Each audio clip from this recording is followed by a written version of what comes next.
won't believe what's happening up north. The country that once wrapped its arms around Harry and Meghan has now slammed the door shut hard. Canada? Yes, Canada, the land of maple syrup and manners, has officially said, "We don't want you here." It's the talk of the town, or should I say, the talk of the entire Commonwealth. You see, when Harry and Meghan fled the UK in what many now call their royal escape, where did they run to? Vancouver Island. Who protected them? The RCMP. And who paid for it? Ordinary Canadian taxpayers. Millions of dollars gone just to keep two runaway royals safe and sound in their luxury hideaway. And now, those same people feel betrayed. Because after everything, after all that money, all that kindness, Harry and Meghan have the nerve to come waltzing back like nothing ever happened. Oh, Canada remembers, and they're not having it. When news broke that the couple was planning another official visit, Canadians didn't react with excitement, they reacted with outrage. Twitter exploded, headlines screamed, and the message couldn't have been clearer: stay away. What was meant to be a polished PR event has turned into a full-blown public relations nightmare. The Sussexes thought they'd get a soft landing, some polite applause, maybe a few photo ops, a little royal sparkle. Instead, they got digital pitchforks. Because let's be honest, Canadians haven't forgotten the last time. Back when Harry and Meghan painted Canada as their perfect little hideout from the British press, everyone cheered them on. It seemed romantic, a fairy tale escape from the palace into the snow. But the honeymoon didn't last long. Before people even knew it, stories started pouring out about their security costs, their secret flights, their mounting expenses that somehow kept landing in taxpayers' laps. Canadians felt used, and then, just like that, the couple vanished off to California, chasing fame and Netflix deals, leaving behind a bad taste that never quite went away. So when word spread that Harry and Meghan were heading back, people were like, oh no, not again. Social media lit up with memes, hashtags, and fury. Canadians who are known for their politeness went savage. Comments like, "We've already paid for their vacation once, not again, and Canada's full, go back to Hollywood," flooded the internet. The backlash was instant and brutal. The irony? Oh, it's rich. Because remember how they once swore they wanted a quiet, private life away from the spotlight? Yet somehow, every time they say that, they find a new camera. Every time they promise peace, they drop another Netflix doc, another podcast, another tell-all interview. It's like their privacy only works when they're talking about it on camera. They've tried to rebuild their image, the documentaries, the Spotify deals, the charity events, but Canadians aren't buying it anymore. They're tired. Tired of the drama, tired of the contradictions, tired of the constant me. Many say it's not even hate, it's exhaustion. Canada used to adore Harry. They saw him as the fun prince, cheeky, charming, down to earth. He was the guy who hugged veterans, joked with kids, and seemed nothing like the stiff upper lip royals back in London. But that Harry, he's gone. What they see now is a man constantly trying to explain himself. And beside him, Meghan's still playing the world's most misunderstood woman, pushing her truth like a brand. People don't hate her story, they're just tired of hearing it on repeat. Behind the scenes, event organizers were reportedly stunned by how negative the reaction was. Venues pulled back, sponsors hesitated. Communities that once would have rolled out the red carpet now said, thanks but no thanks, they don't want the chaos, the paparazzi, the endless drama that always follows the Sussexes like a storm cloud. What was supposed to be a small, quiet appearance started to look like another royal circus. And it's not just Canada. Let's be real, the Sussex brand is losing shine everywhere. From Hollywood to the Commonwealth, the once golden couple can't seem to catch a break.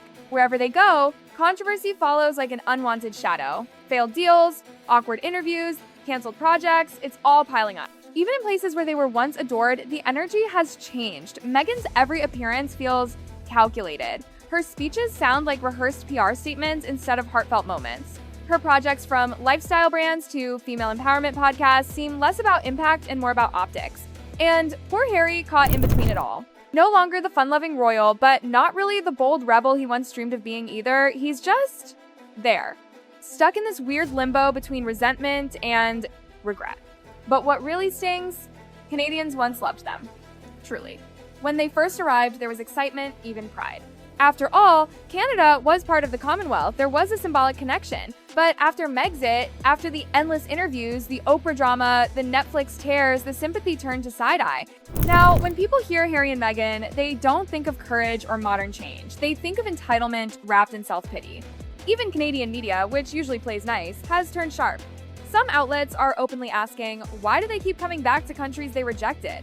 Others are blasting them for clinging to their royal titles while simultaneously tearing down the institution that gave them those titles in the first place. That's what Canadians can't stand, the hypocrisy. Because if there's one thing Canada values, it's authenticity, real kindness, quiet dignity. And Harry and Meghan, they've lost that sparkle. What was once seen as brave independence now looks like fame chasing in designer coats. So, when Canadians say stay away, it's not just shade, it's heartbreak. They feel played. The Sussexes could have had it all: respect, admiration, a second home in a country that genuinely cared. But now, their names spark eye rolls, not applause. And that's not just a bad PR week, that's a full-on reputation crash. That's not just a bad PR week, that's a full-on reputation crash. Because when even Canadians start saying, "we're done," you know it's bad. Remember, this is the same country that once welcomed them with open arms, smiling faces, and polite curiosity. Canadians rarely say no, but when they do, they mean it. And here's where it gets juicier. Behind the royal smiles, this isn't about charity or love for Canada. Oh no, people are whispering that it's all business. A publicity stunt dressed up as goodwill. Canadians see right through it. They know this so-called visit isn't about reconnecting with their second home, it's about rebranding, it's damage control, it's survival. Let's be real, every time Harry and Meghan hit a rough patch in Hollywood, suddenly, out of nowhere, there's a new charity event, a new emotional trip, or a carefully curated appearance meant to make them look relatable again. And now, when the glitter of California is fading and their big projects are collapsing, they're back sniffing around Canada hoping for another PR boost. But this time, the people aren't buying it. The timing says everything. Just when the world starts talking about their failed deals, their slipping influence, or their strained Hollywood connections, boom! They pop up in the headlines again, smiling, holding hands, and pretending everything's fine. But Canadians have caught on. They've seen this movie before. No one believes this trip is about peace or gratitude anymore. They see it for what it is, a desperate grasp for relevance. Even the language used by their critics has changed. No more politeness, no more cautious sympathy. Canadians are calling them out directly. Stop using us for publicity. Don't come here to fix your brand. We're not your backdrop anymore. It's harsh, but it's honest, and that honesty cuts deep. So when she shows up smiling in Canada again, pretending to reconnect with the people, it just doesn't land the way it used to. Canadians aren't fooled by polished sound bites anymore. They see the strategy, the desperation hidden behind the charm. It's like watching a movie sequel nobody asked for. Same story, same tears, same script, only this time, the audience has lost interest. And here's where it gets even more biting. Locals don't want the circus that comes with them. They don't want the paparazzi floods, the fake smiles, the speeches about compassion that end up in gossip columns. Communities that were once proud to host royal events are now declining the chance. Organizers are pulling back because they know what happens next. One photo op turns into chaos, and one charity moment turns into another global debate about the Sussexes. It's exhausting. And honestly, it's sad because it's not like people hate them for no reason, they're just done being played. The phrase making rounds online is ruthless but real. They don't visit to give, they visit to gain. Every handshake, every staged photo, every private conversation, people suspect it's all part of some bigger PR plan. And that's what's killing their credibility. It's not that Canadians don't forgive, they do, but they don't forget. They remember how the Sussexes once spoke about Canada like it was their safe haven, then left without so much as a thank you. They remember paying for the security, hearing the speeches about privacy, and then watching the couple sell every detail of their lives to the world. That kind of hypocrisy leaves a mark. Now, even Hollywood is losing interest. The big studios that once fought for exclusive deals are moving on. The multi-million-dollar contracts have dried up, and the glamorous friends who once posed with them at red carpets are quietly stepping away. So what's left? A trip to Canada? A chance to look relatable again, to pretend it's about charity when everyone knows it's about brand rehab, and that's why the rejection hits so hard. Because this time, the polite country that once offered refuge is saying no thanks, no headlines, no red carpets, no sympathy, just a cold, quiet refusal. You can almost picture it, Meghan rehearsing a heartfelt speech about kindness and connection, Harry nodding beside her, both hoping for applause.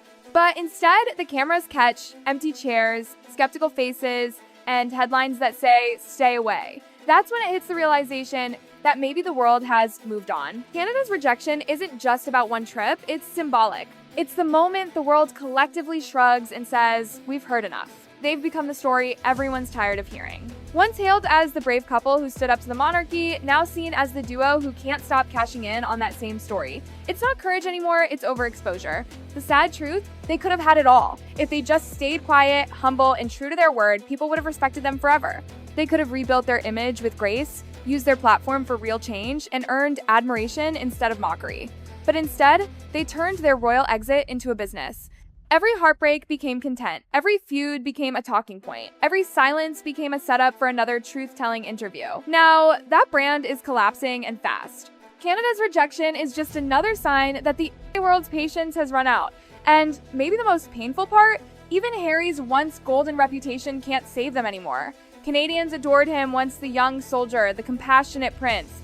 But now they see a man who traded sincerity for scripts, purpose for press. As one columnist brutally put it, he's gone from serving veterans to serving headlines. It hurts because it's true. The couple who claim to want privacy now crave attention more than ever, and no amount of glossy magazine covers or Hollywood spotlights can fix what's broken, their connection with real people. So here we are. Canada, the kindest nation on earth, has drawn the line. No more red carpets, no more royal nostalgia, no more sympathy for two people who seem to turn every opportunity into a photo op.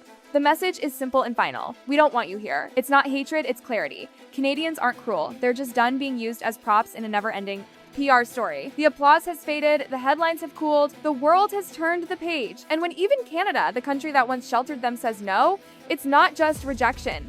It's reality knocking on their gilded California door. Because once the people stop believing, once the audience stops watching, the show's truly over.